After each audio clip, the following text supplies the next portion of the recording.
Федеральный номер 122 перенастроен. С пятницы он работает как горячая линия по вопросам мобилизации. Отвечают на звонки в Сыктывкаре 35 волонтеров.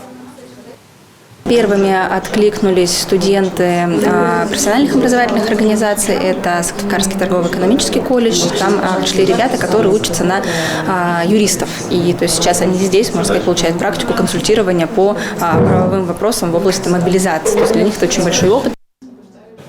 Кроме волонтеров, здесь и сотрудники разных ведомств – Минздрава, Минтруда и соцзащиты, Центра информационных технологий.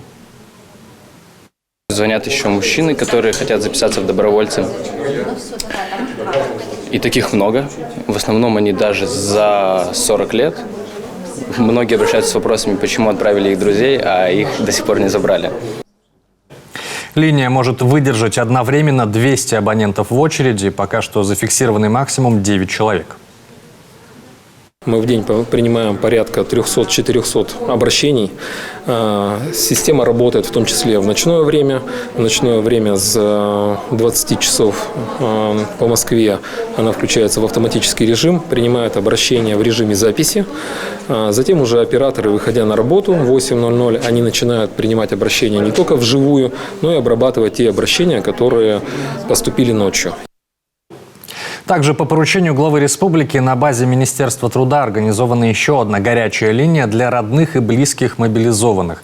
С 8 утра до 10 вечера можно звонить по самым разным поводам, будь то служба, ипотека, кредиты, бытовые вопросы. Номер телефона сейчас на ваших экранах. А на базе отделений Народного фронта во всех регионах России развернуты центры содействия тем, кто ошибочно призван на службу в нарушении указа президента о частичной мобилизации, а также по проблемам организации быта мобилизованных.